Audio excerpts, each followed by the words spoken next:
Welcome everyone to Licensing 101. As you may know, the International Home and Housewares Show and Licensing Expo recently announced an alliance in where we will cross-promoting each other's shows to bring the world of licensing and housewares close together. The webinar is the first of these initiatives, and we're delighted to welcome Jessica and Stephen from Licensing Expo and License Global Magazine, who will present to you today. Thank you, Ginny. Hello, everyone, and thank you for joining us for Licensing 101.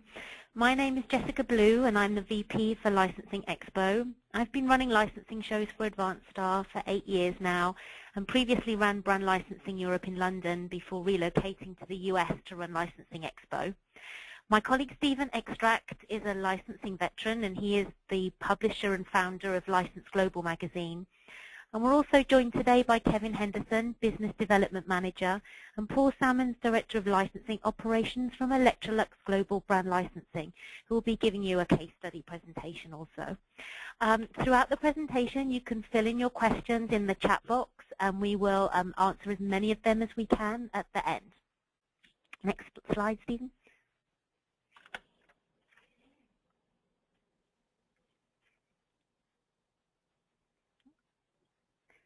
I can't see the next slide, Stephen. Oh, it's on there. Who we are, yes? Okay. I can't see what you can see for some reason. I think I've lost my connection. So we're going at this a bit blind, but I'll go through my slides and have you move on, Stephen. Okay, so who are we? We are Advanced Star Communications, and we're a global media company. We've got 600 employees worldwide, and we produce publications and exhibitions and conferences for the fashion, licensing, power sports, and science markets. And the licensing team at Advanced Star are 23 people, and we live, breathe, eat, and sleep licensing. So we're the go-to resource for everyone in the licensing industry, whether they're a retailer, a manufacturer, or a brand owner. We organize the 2 largest licensing trade shows in the world, Brand Licensing Europe in London and Licensing Expo in Las Vegas. And we publish License Global magazine. And License Global keeps the industry updated with licensing news and in-depth features and interviews with brand owners, retailers, and manufacturers. And our events are supported by the Licensing Industry Merchandisers Association, who represents the interests of the licensing industry. Next slide, please. So I'll quickly run through the content of our presentation. This presentation really is for manufacturers and retailers that want to know how licensing works and what it can bring to their business. However, those that also own brands hopefully will learn something from this too, but this is really for companies looking to license in brands to their business. So we're going to kick off with a section on what licensing is and how it works, covering some of the terminology, the types of licensing, the process of buying a license, and how to choose the right license for your company. And while we don't have the magic formula to spotting a surefire winner for you, hopefully we'll be able to point you in the right direction and enable you to ask the right questions to find the right license. And finally, we've got some great case studies to share with you. Next slide. So first of all, I think it's good to start with a definition. So what is licensing? Put very simply, it's a contractual permission to use a brand or a character or an image in association with a defined product for a defined period of time in a defined territory. The brand is also referred to sometimes as the intellectual property or just the property. And licensing is the process by which the brand or property owner extends that brand out of its principal environment and onto products of a completely different nature. So it's really good to give you an example, and I've put one up here. SpongeBob SquarePants, as you may or may not know, is a yellow cartoon character. He lives in a pineapple under the sea, and his principal environment is on the Nickelodeon channel on TV. He grills crab patties at the Krusty Krab, and he works for a tyrannical boss called Patrick. I know too much, but I've got kids, so it's always on in our house. But as you probably know, SpongeBob has a huge TV following, an audience that's been built over a number of years. And the rights to SpongeBob and everything related to him, his image, his friends, his environment, are owned by Nickelodeon. However, Nickelodeon don't make alarm clocks. They make TV content. And Nickelodeon have done a deal here with an alarm clock manufacturer to put SpongeBob on a product of a completely different nature, i.e. the clock. So the alarm clock manufacturers tapped into the brand equity that Nickelodeon has built for SpongeBob, and they're going to capitalize on that. The alarm clock manufacturer will pay a royalty on each clock sold back to Nickelodeon. So in short, the deal has added value and desirability to the product and has meant more clocks being sold, probably at a higher price. And this has been a win for the manufacturer and a win for Nickelodeon. And this is licensing. Next slide. So how does licensing work? Well, consumers aren't really aware of licensing. They're not aware of licensing as an industry, certainly. I mean, they go into a shop or a store and they just buy the products that they like. Next slide. So this is some of the types of licensing that we see, certainly at Licensing Expo, and all the brands that you see up there exhibited at Licensing Expo last year. They come from a variety of sources, and every program is unique, but there are certain trends and similarities detectable within each property type. So the biggest sector really for licensing, and certainly the one where licensing kind of started, is in character and entertainment. It's one of the most profitable types of licensing, and this property type is dominated by the big players such as the movie studios and the broadcasting companies like Disney, Fox, DreamWorks and Nickelodeon. There are licensing programs born out of famous books and comic characters too, like Peanuts and Winnie the Pooh or Batman, and also TV-based properties like The Simpsons and Sesame Street, or properties based on movies such as Star Wars, which is one of the most successful licensing programs ever. More and more licensing programs are stemming from apps and video games now, such as Angry Birds and Skylanders. These companies weren't really even at Licensing Expo until a few years ago, and are now certainly big players over on the character and entertainment side of the floor. Sports licensing programs are prevalent, obviously, in the world of soccer, motorsports, even poker, football, baseball, basketball. And when you think of licensing sports brands, most of the product applications are obvious, like football shirts and soccer balls.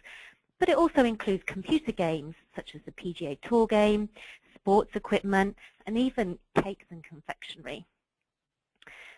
Brands. When company names, logos, or brands are licensed on products, this is referred to as corporate trademark or brand licensing. And this is one of the fastest growing segments of the licensing industry. And this area involves some firms with the highest brand equity, for example, Coca-Cola or Harley-Davidson. And the housewares category is really important for these consumer brands to extend into.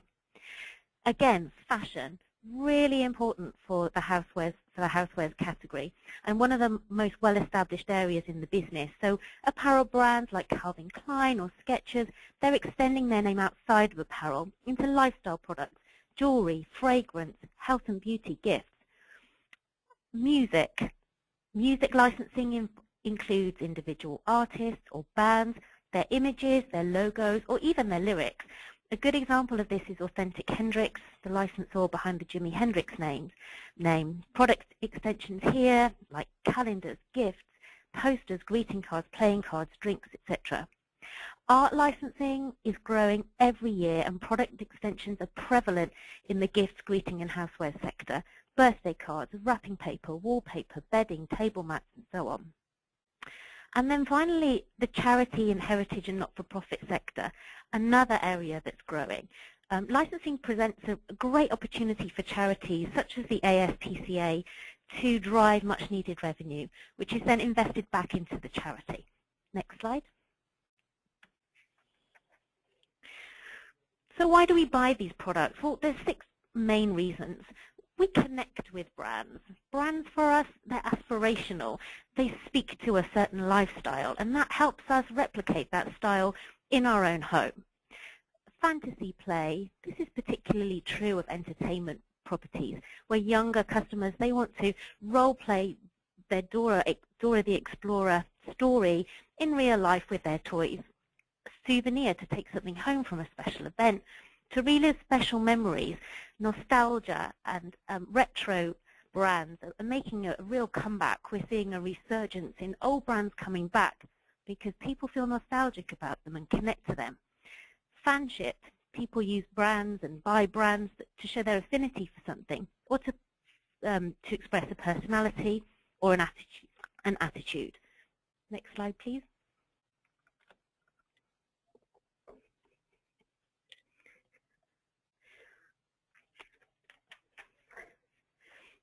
So the brand licensing industry is worth about $230 billion in retail sales.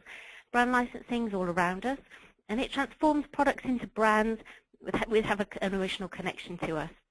What we buy and where we buy it aligns ourselves with the brands and characters we love. Next slide, please. Okay, so the players. The licensor and the licensing agent, you'll hear these terms a lot when you enter the world of licensing. The licensor owns the brand or the property, and the licensor may or may not be represented by a licensing agent. The licensee is a consumer goods manufacturer, the app developer, publisher, or video games maker who buys permission to use the license on the products that he or she develops and makes. The retailer buys the product from the licensee. In some instances, the retailers buy permission to use the license direct from the licensor, and that's a direct-to-retail deal. And then finally, the consumer sees the finished product in store and buys it. Hopefully, lots of it, and everyone makes a profit. Next slide. The licensing agreement between a licensor and licensee is a legally binding document to protect the interests of both parties. The agreement is prepared by the licensor and then it's approved or amended by the licensee. The licensing agreement isn't a fixed price transaction.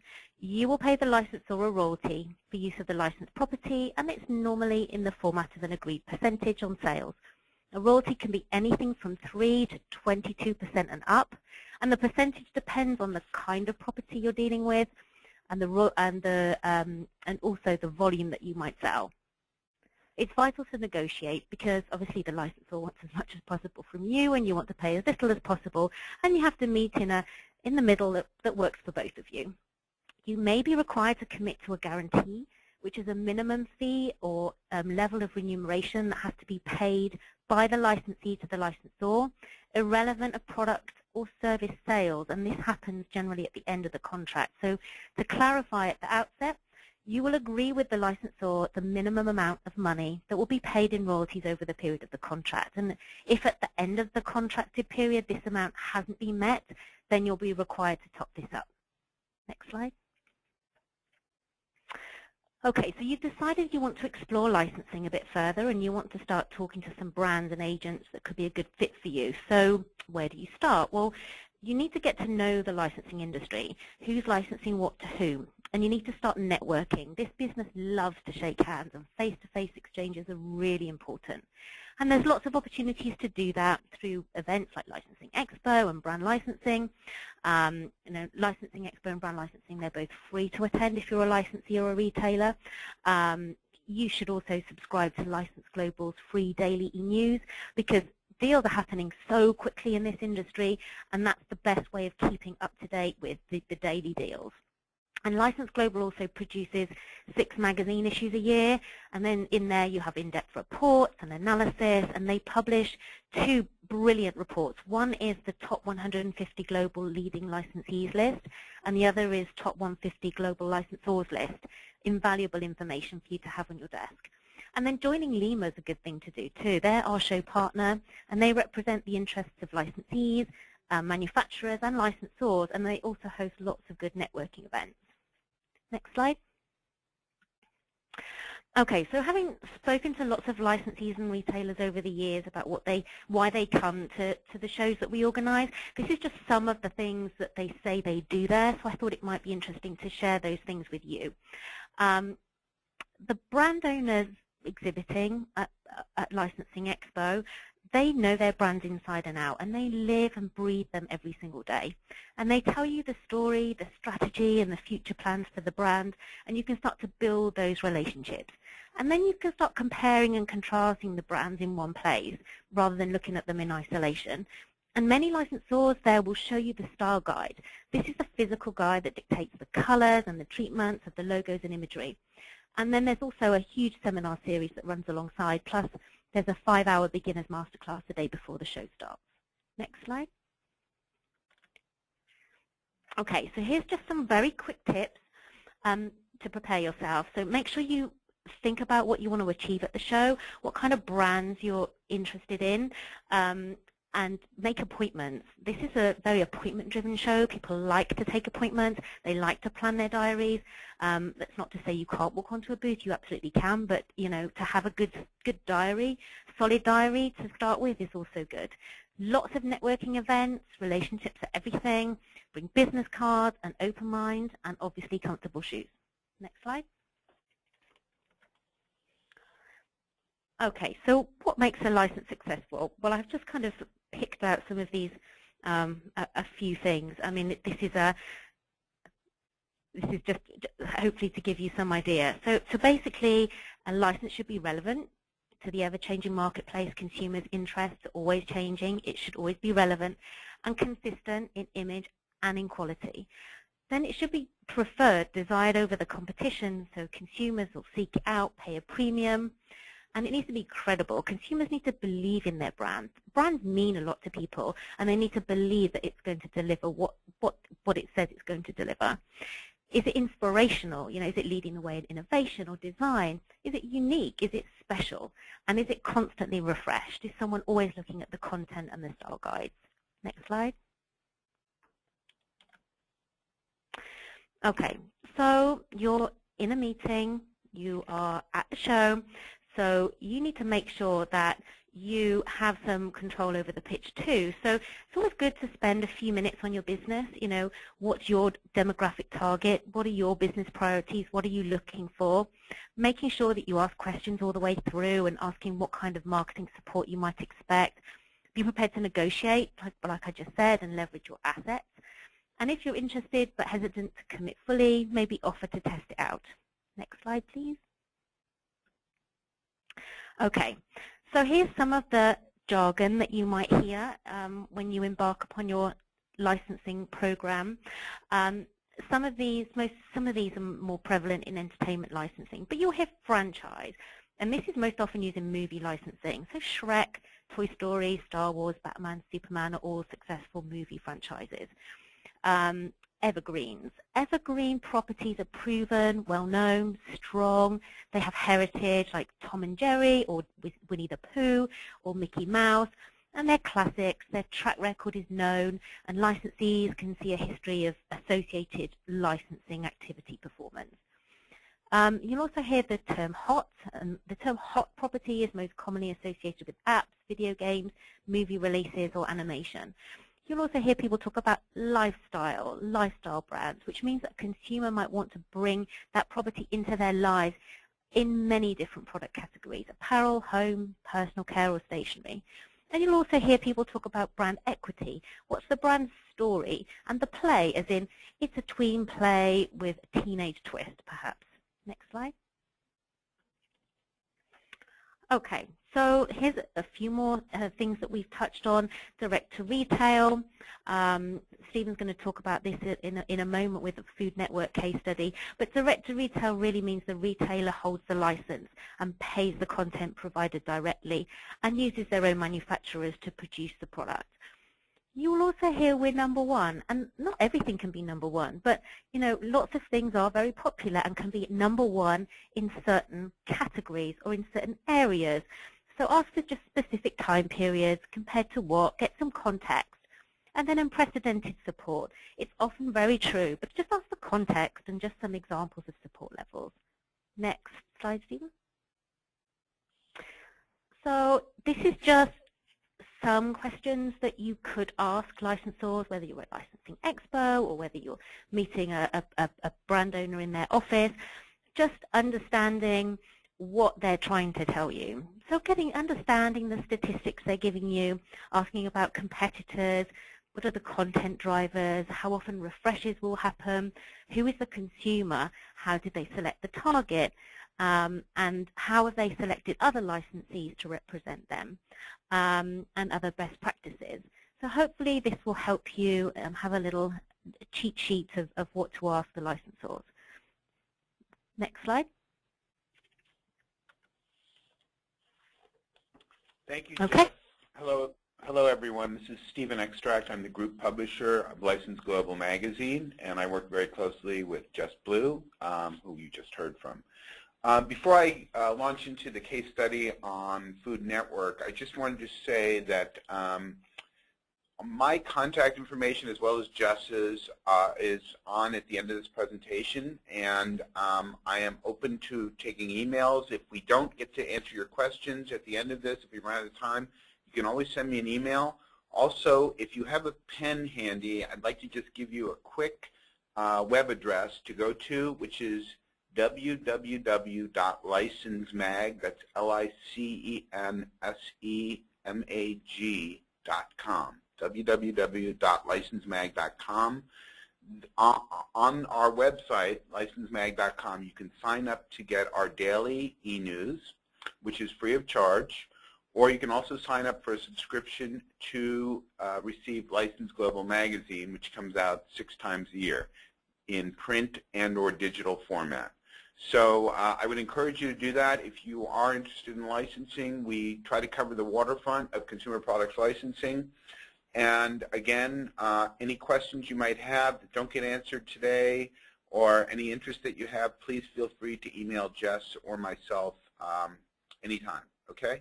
So I'm going to take you briefly through a couple of case studies, and then we actually are quite honored to have 2 major executives from Electrolux on the webinar today. Kevin Hendricks and Paul Salmons are joining us, and they're going to actually take us through an actual case study from Electrolux on the Eureka brand that occurred based on a meeting they had at Housewares, the last Housewares show, and that's turned into a very successful licensing program for them. So very briefly, I'm just going to take you through a few other examples just so you get a sense of what's available, what's going on in the Housewares area from a licensing perspective. So my first example here is Food Network. If you watch TV, I'm sure you're familiar with Food Network. It's a major cable station that has mostly all cooking shows. A lot of celebrity chefs have made their names on the cooking show. There's been controversy like Paula Deen, and there's a lot of very successful chefs have come off that show. But from a licensing perspective, Food Network, because of its success and because of its audience, its ability to draw an audience, has been able to do some really successful licensing. The first example that I have here, and by the way, they on an annual basis, they sell $220 million a year in retail sales of licensed products. And that is essentially all in the US of A. They don't really do anything globally because they're not yet globally a global cable provider. So this is all just US sales. So $220 million in retail sales of licensed merchandise.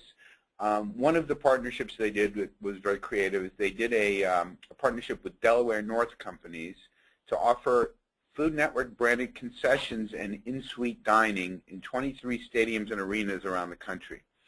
So, for example, if you go to Yankee Stadium in New York, there's a Food Network concession that you can go and get your food from, and certainly more attractive than just a generic food stand. It's gonna attract you, and so the Delaware North company is willing to pay Food Network a royalty to use their name to attract customers. Another example of Food Network's really smart licensing is their magazine that they've done, the Food Network magazine, which is the 4th best-selling monthly magazine on newsstands and the #1 magazine in the Epicurean category.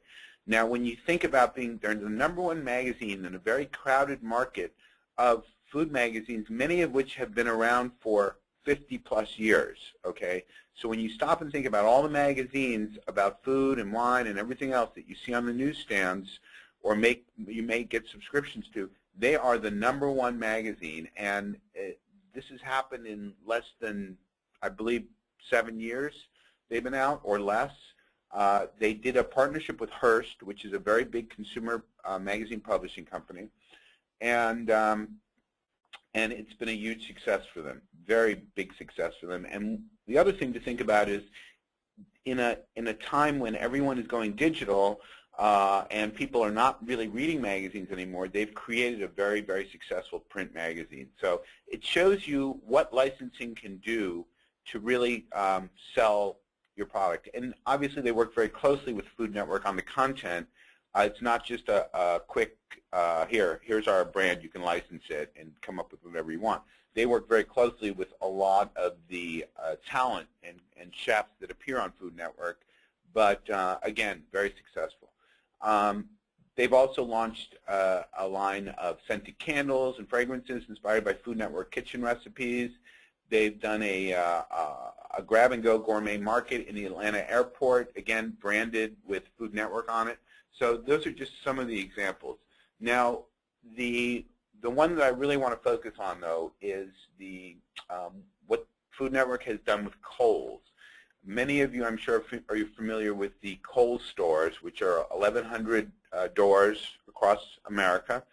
It's a mid-tier retailer, and Food Network hired a licensing agency when they first started out in licensing about 10 years ago, or a little less. They thought, well, let's hire a licensing agency because the licensing agency has a lot of the contacts. They know a lot of the manufacturers. They know a lot of the retailers.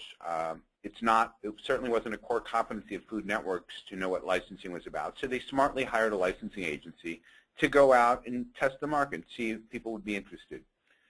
This licensing agency, Brandgenuity in New York City, was able to get the interest of Kohls department store, who actually was so interested that they said, we want to turn our housewares section. We want to take the Food Network brand, and we want to do a direct to retail. We want to own that brand in our store.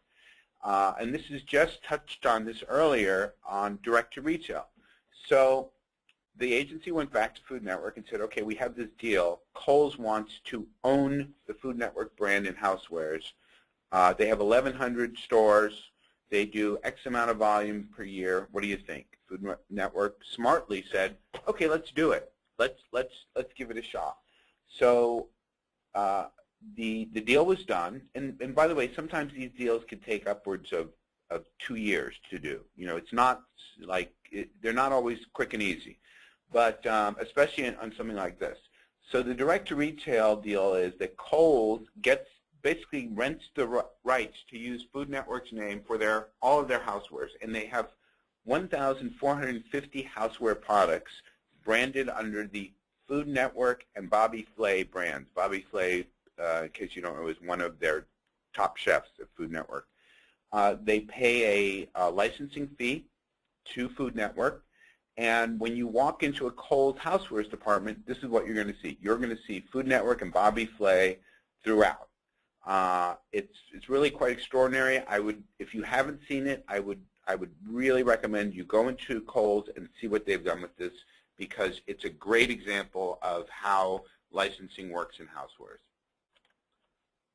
The next example I'm going to take you through is Jarden Corporation. Now, you may not know the name Jarden, but Jarden is essentially a brand holder, big corporation that owns brands. Some of the brands they own are Bionaire, Crock Pot, Food Saver, Healthometer, Holmes, Mr. Coffee, Oster, Rival, and Sunbeam. So these are all really well-known brands, not just here in the U.S., but in Latin America and some parts of the rest of the world. They've taken some of these brands and done what we consider to be natural brand extensions. And just mentioned earlier in her presentation that when you do licensing right, people don't know it's licensed, that you just assume that that is a brand extension. That's a natural brand extension. So, for example, Oster cookware and gadgets in Latin America, because Oster is such a strong brand in Latin America. Here in America, they've done Mr. Coffee, coffee accessories. They've done pump pots, travel mugs, French presses. With their crock pot brand, they've done cookbooks, recipe calendars, seasoning mixes, shelf-stable dinner kits, fresh roast for slow cookers, and recipe apps. All natural brand extensions that the consumer is not going to think, that doesn't make sense. It makes perfect sense. And these are all great examples of, again, in the housewares categories of how licensing can really help sell your product. Another one of Jarden's major brands is a brand called Sunbeam. We all grew up with Sunbeam. We know the Sunbeam name. They are licensing Sunbeam for consumer electronics, home organization, even butane lighters. They have Sunbeam garment care, sewing machines and garment steamers. Again, you look at a Sunbeam sewing machine and you would naturally just think, oh, it's manufactured by Sunbeam. You wouldn't think that's a license, that there's another manufacturer actually paying a fee to use that name to create sewing machines, but in fact they are. And they even make a gourmet dog treat maker that's available exclusively at PetSmart. My last case study that I'm going to talk about before I turn it over to the gentleman at Electrolux is Church & Dwight. Again, Church & Dwight is another name that wouldn't be something that consumers would really know, the Church & Dwight name, but they own some brands that are pretty well known to the consumers, one of them being Arm & Hammer. Pretty much every household you walk into, someone's got a box of Arm & Hammer baking soda. It's almost like when you think of tissues, you think of Kleenex. Well, when you think of baking soda, you think of Arm & Hammer. They've really branded themselves as the baking soda. And what do we all know about baking soda? Baking soda is about fresh and clean, right? So they've taken the Arm & Hammer brand and they've done all kinds of brand extensions in licensing with other manufacturers, and they've licensed out the Arm & Hammer brand name for shelf liners, for food storage items with built-in odor control, pet mate litter pans, litter filters, cat mats, deodorizer dispensers, and litter liners, natural brand extensions. They've done a co-branding deal with Electrolux for vacuum bags and filters. Again, you know, they can sell a premium product. You know, a vacuum bag is a generic, you know, it's just something that people go to the store and, oh, let me buy vacuum bags. Well, you know, if my wife sent me to the store to buy vacuum bags and I saw Arm & Hammer, they're gonna keep the odor down and be more cleanly, I would probably buy those at a premium price. And Munchkin for diaper pails and nursery accessories, another one of their licenses. Some new licenses that they're launching are for their brand OxyClean with stain fighting use, as well as the line of extended OxyClean cleaning solutions and wipes. A line of Kaboom moisture removal products for the bathroom is also in the works, and Hefty Ultimate with Arm & Hammer odor control trash bags. So they've done a deal with Hefty, a separate company, to license their name for odor control trash bags. Makes perfect sense, right? And they've actually done a deal with Dutch Boy for Refresh paint. And also in the bedding area, London Luxury for bedding, among many, many, many, many others, examples that we could talk about. So I'm going to turn it over to Kevin Henderson and Paul Sammons now from Electrolux, and they're going to take you through a really interesting case study on the Eureka brand. And gentlemen, can you take it from here? Yes, we're here. Thank you, Steve, and hello, everyone. My name is Paul Sammons, and I am Director of Operations for the Global Licensing Group at Electrolux, and I have Kevin Henderson with me, who is in charge of business development for North and South America. Go to the next slide, please. So today we're going to talk briefly about Electrolux. I'll give you an introduction to the Electrolux company and then also to our global licensing group. We're going to talk a little bit about the Eureka brand today. Our case study is related to Eureka, so we're going to give you an introduction to that brand and kind of let you know what the brand personality is, and then we'll move into our thought process and how we go about determining what product categories to license for Eureka brand. And then Kevin will talk specifically about our new licensee from the Housewares show last year, Energywise, during the case study. Next slide, please. So this is Electrolux 2012. It's a $15 billion in sales company based in Sweden, but we're in 150 markets worldwide, 61,000 employees in 60 countries, and we are selling about 40 million products per year. These are major appliances, small appliances, vacuum cleaners, and laundry products primarily. But Electrolux is also into professional kitchens, and we have a pretty big professional group as well. Next slide, please. So the Global Brand Licensing Group in Electrolux, we're handling, and in the next slide I'll show you will be some of the most active brands that we have, but we manage about 50 brands that we own. We're present in 75 countries. We have 100 brand partners, probably over 100 now. We call our licensees brand partners because we consider them a partner with our brand. They're helping us maintain the equity in our brand, and they're getting benefit from the equity in our brand. So we call them brand partners. Some of our brand partners have more than one contract, so we have 110 contracts. And these contracts represent last year about $3 billion in sales at retail for all our brand partners, which makes us number 3 among licensing agencies for corporate brands. Next slide, please. And this is a pretty busy slide, and I apologize for it, but I wanted to give you a flavor for the number of brands that we have and our reach worldwide. As you can see, we have quite a few of the older American brands, Eureka, Philco, Frigidaire, Gibson, Tappan, but we're also in other countries with Zanussi in Italy and AEG in Germany. So we cover quite a bit of ground with the number of brands that we have. And of course, all of them aren't as active as the most active, but we enjoy all our customers, and some of our customers actually have more than one brand depending on what market position they want to be with the product category that they're selling. Next slide, please.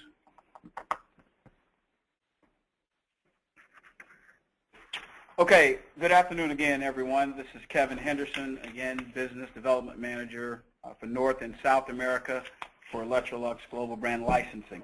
And I'm going to move right into a brief brand introduction summary as well as the case study summary as well. So we know that we want to discuss our Eureka brand, which is the brand that we've chosen for this particular case study for the brand partner Energywise Solutions LLC. And we know that, you know, we're dealing with very much a surplus society, a crowded marketplace. And so what we know is that brands can substantially reduce the uncertainty and accelerate the consumer trust and acceptance level in terms of products and specifically the associated brands with those products. So we talk specifically about the Eureka brand, which is a classic, iconic American brand. The brand was founded, or the company, I should say, was founded originally in 1909. And as I've mentioned, it has very much ties into the strong American DNA. And then there's probably no brand that more perfectly will demonstrate or convey the excitement and innovation than the actual phrase or statement that says Eureka. If you think about just Eureka as a phrase, you think of it as almost as a aha moment, or, you know, the light bulb has gone off because of some new discovery that has taken place. And so the way the brand is positioned, because all brands have some level of positioning, it's certainly not what we would consider an opening price point brand or an OPP brand. We have it positioned as a mid-market to mid-range brand specifically. And so any brands that we would look to extend the Eureka brand into in terms of those categories would need to fit in that realm in terms of mid-range and certainly well above an opening price point or a Me Too product. Next slide, please. And so we talk here in this slide about brand personality. Of everyone that's involved on the call today, we all have our own unique and individual personalities and traits, and brands are much like that from that perspective. And we want to talk about the specific brand personality for the Eureka brand and that is a brand of a confident performer. So when we think of the Eureka brand overall, we really want to tie into and tap into, I should say, that confident performing DNA of the Eureka brand.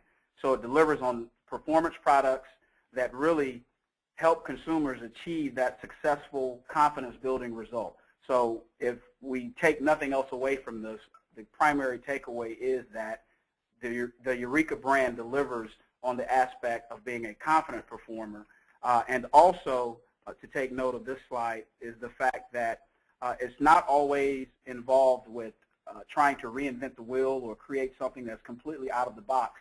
Many times it's really about taking a fresh look at an old way of doing things and then inventing new technologies from already established or older methodologies from that standpoint. And the Eureka brand really ties into that, and you'll see in the case study, specifically for the product that we partnered with Energywise, is really an update to a previously existing idea or older methodology of doing things. Next slide, please. And so we want to talk here specifically or briefly about the licensing process and what goes into our mindset and what our vetting process looks like in terms of the Electrolux Global Brand Licensing Group and how we manage the relationship internally with our internal stakeholders and determining how brand licensing can complement the overall core strategy of our company. So obviously Electrolux is one of the world's largest manufacturers in the appliance category, between major appliances, small appliances, and floor care. So we have a great sense of what our inner core or what our core products are. So what we look to do from a brand licensing standpoint is strategically try to fill in those gaps with brand building opportunities that really extend our brand from the core, and we fan out from the core in order to grow our brand. Now, of course, there are limitations to every strategy. We certainly would not want to take any of our brands into territories that would dilute the brand and really tarnish or disparage the brand. Next slide, please.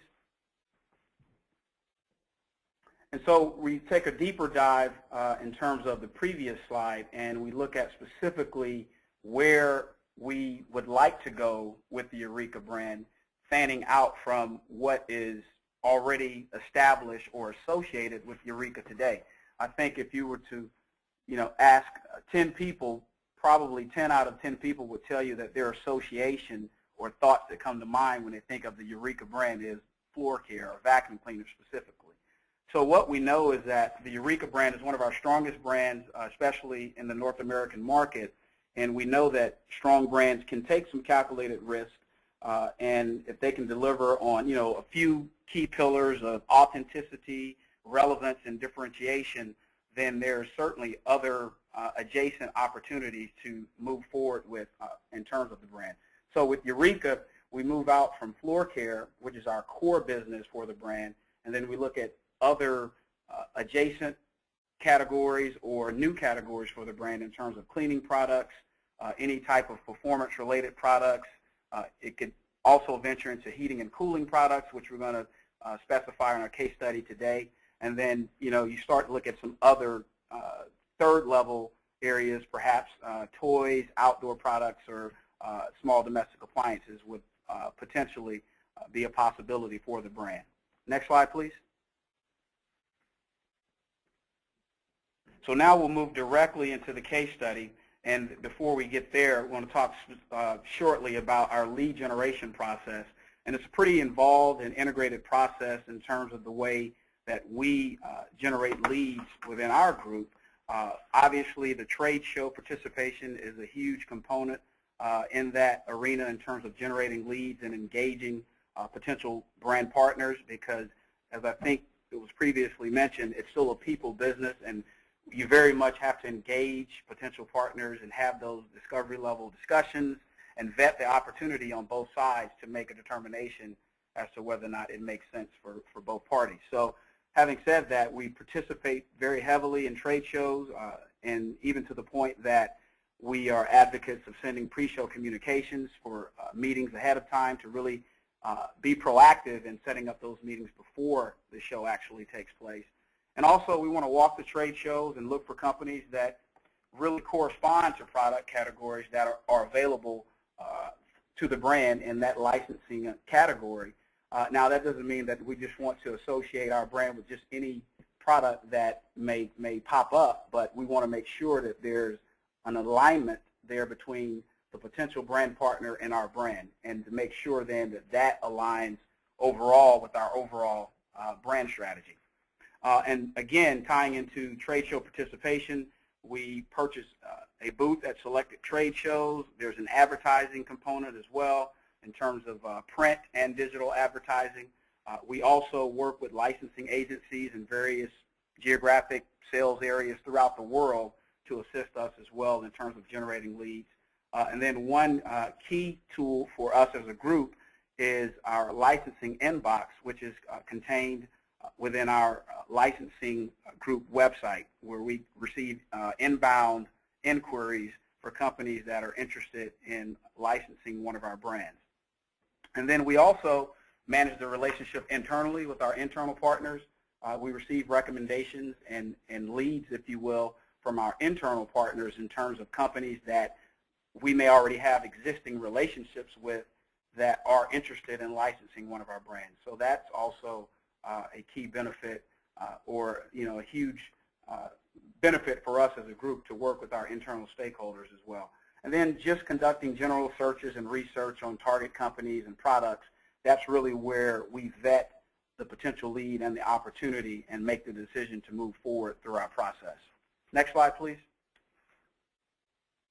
So here we talk about Energywise Solutions, LLC. Energywise is a company that's based in Logan, Utah.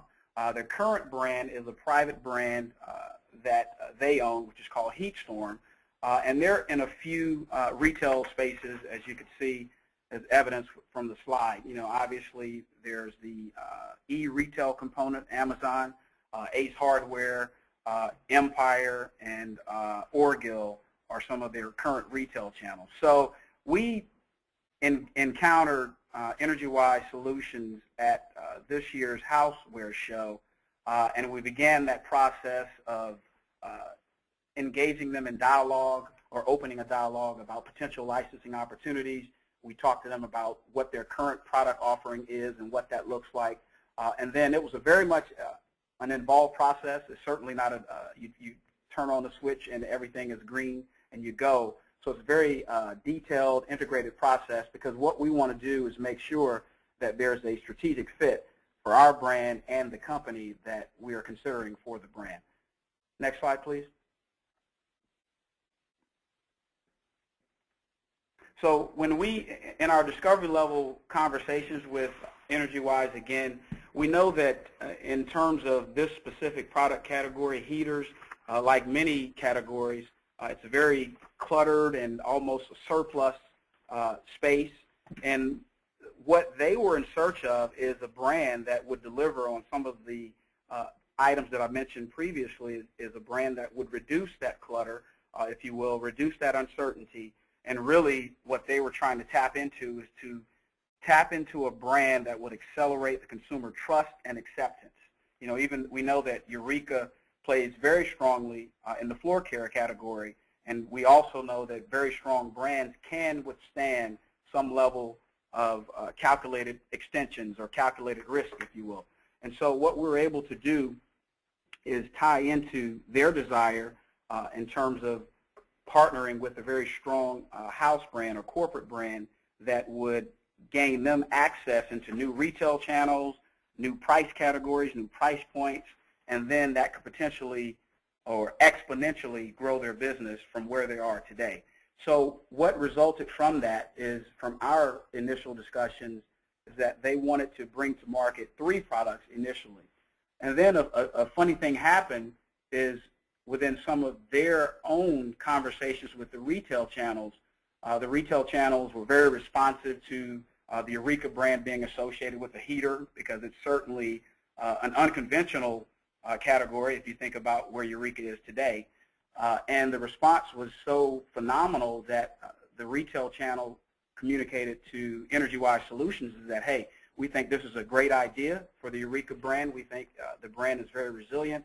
It's strong. It has clearly defined equities. So much so that we would like you to take your offering from 3 products to 8 products. So of course what that did is they had to go back to the drawing board a little bit, because now you need to develop not 3 products but 8 products. But that's certainly a very positive aspect of this whole entire process, is that the retail channel was very receptive. The brand partner, Energywise, was very receptive. They're very much an innovative company.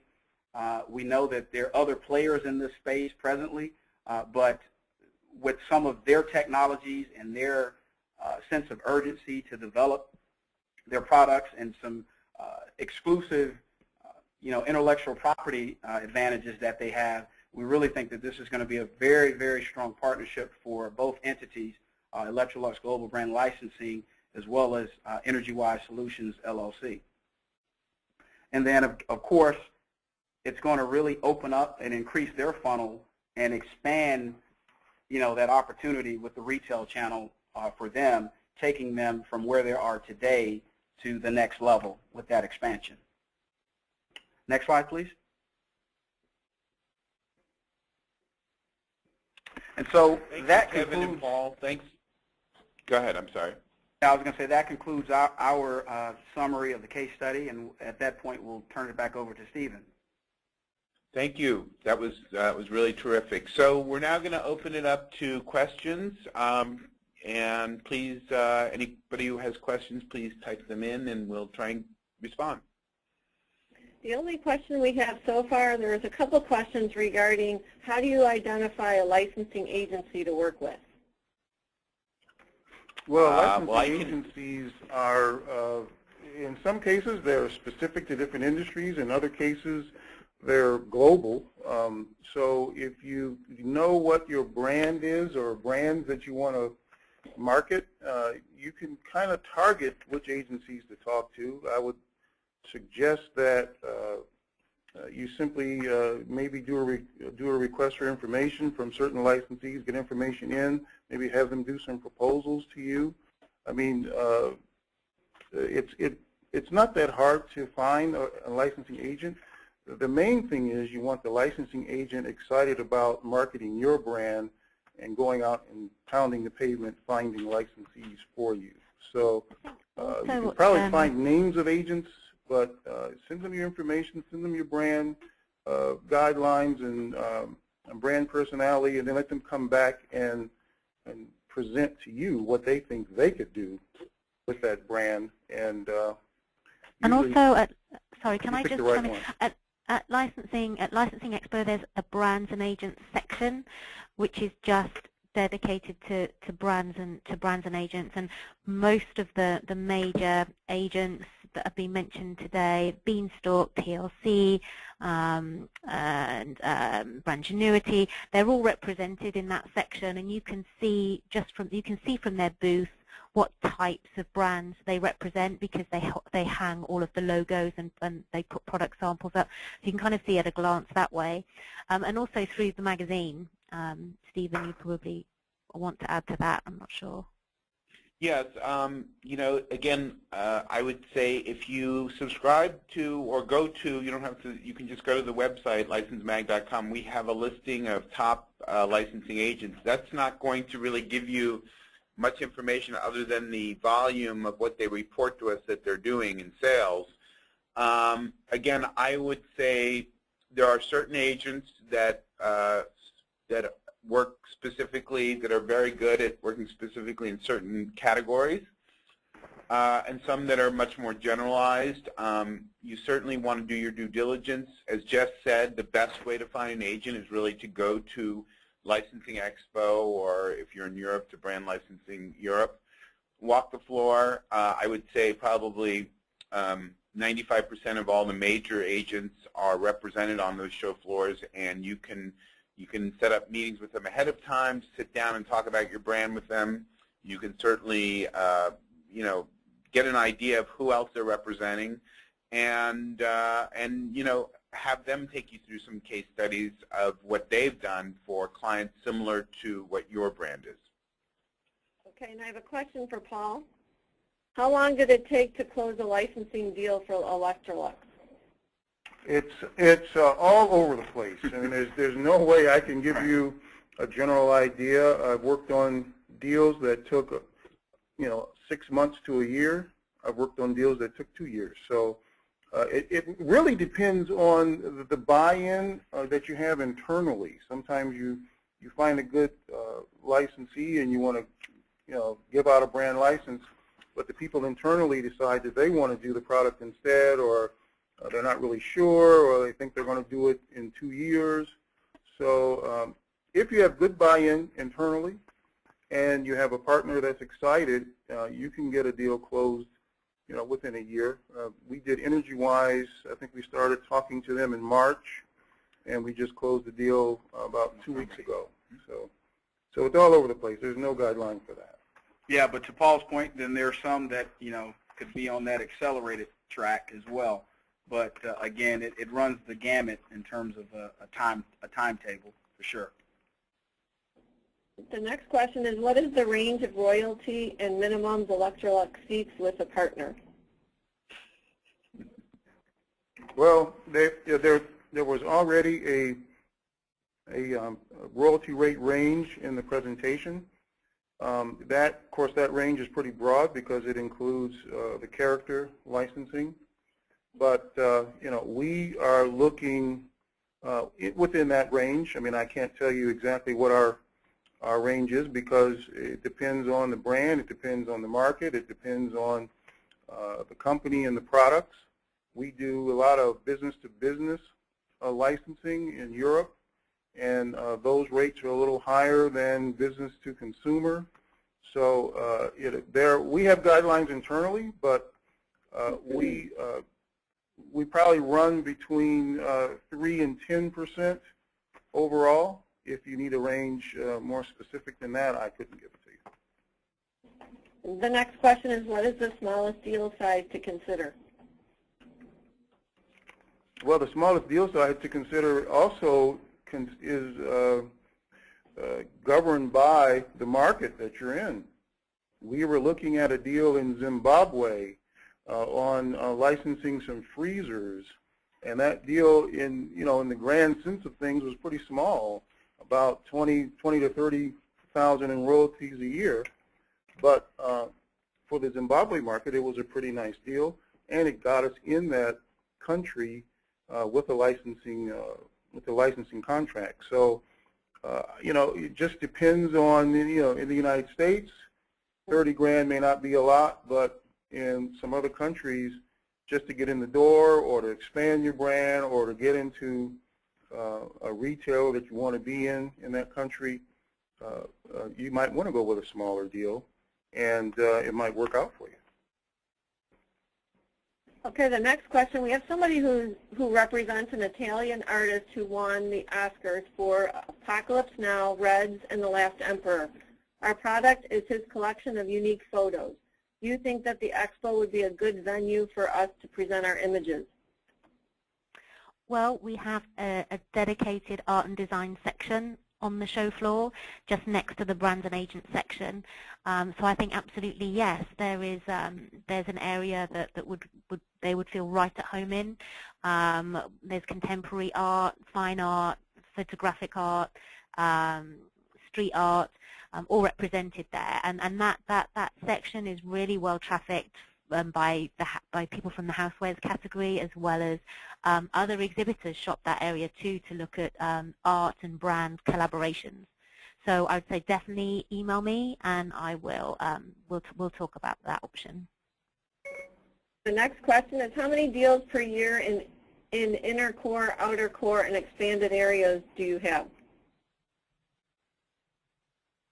Well, that's a question that I really can't answer either, because in the inner core, we probably do very few deals because that's our core product, and the only way we would do a deal in the inner core would be if we, let's say we were in a country that had kitchen products, but we didn't have any laundry, or you couldn't import laundry because of the import duties. We might be able to license our laundry under one of our brands that's also in the kitchen. So we have a full range of products in that country.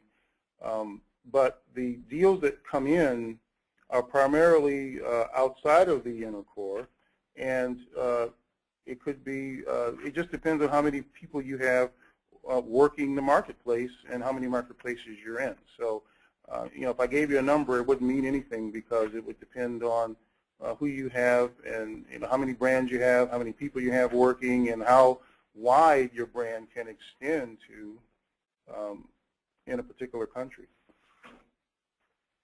Okay. And yeah, those are the kind of questions where we would, you know, have a, you know, almost the one-off, you know, conversations, to Paul's point, you know, based on geography, and we would have those individual discussions with the potential opportunity. Okay, I'm not quite sure I understand this last question, but bear with me. It says, what should be shown to an agent while at the expo?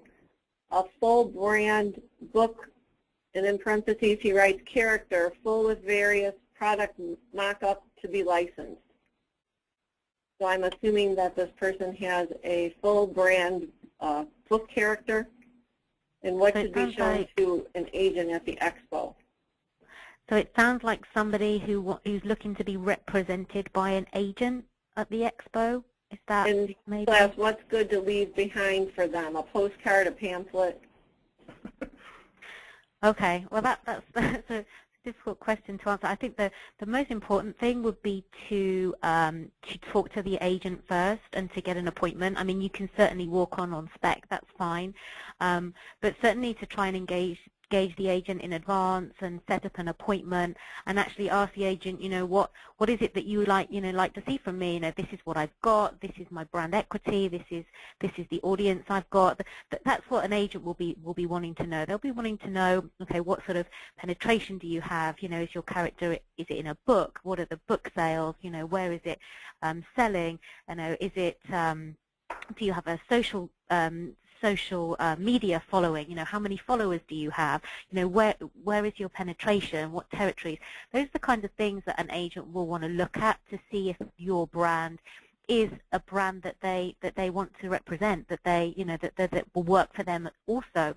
So I kind of think that's probably the answer. I don't know, Stephen, if there's anything else you would add to that. Well, you always want to, before you even enter into any kind of conversation about licensing with a licensing agent, or you want to make sure that the brand that you own or you think you own has been protected through a copyright or trademark. Okay, that's number one. If it's not, don't even bother because the agent won't talk to you. Okay, the agent is in business, just to clarify, the agent is in business to make money, and time is money. So don't waste their time, don't waste your time. Make sure that your first order of business is to make sure you have a copyright or a trademark, depending on whatever the IP is. Once that's done, then you can move on. If it's, you mentioned character, if it's a character, if it's an unknown character, you're not going to have much success, okay? It needs to be a character that has some sort of media attached to it. That doesn't have to be traditional old-fashioned media. I'm not talking about books, I'm not talking about movies, and I'm not talking about television. I'm talking about, it could be social media. It could be an app. It could be a game. There's so many new up-and-coming potential ways for your character to come to life. And you know, Angry Birds, for example, was something that no one knew about 3 or 4 years ago, and it was the hottest selling license in the business globally. So you never know what character is going to be hot, but you need to have a strategic plan behind it. What am I going to do to roll this character out? What's my plan behind it? The agent is going to want to know that. The agent most likely is not going to be a strategist. The agent's going to be the deal maker. The agent's going to go out and do the deals. The agent's basically a very good salesperson who has a great Rolodex of contacts and knows who to call for that particular product or category. Okay? And I believe that That's all the questions. And on behalf of IHA, I would like to thank Jessica, Stephen, Kevin, and Paul for a great, very thorough presentation, for all that have attended. This will be on our website at www.housewares.org in our Knowledge Center. For those who are interested in receiving the actual slides, PowerPoint, feel free to contact Jessica, Stephen, Kevin, or Paul. But once again, thank you all for attending, and this is a great opportunity and a bird's eye view for good things to come. Thank you. Thank you very much, Julie. Thank you, everybody. Bye.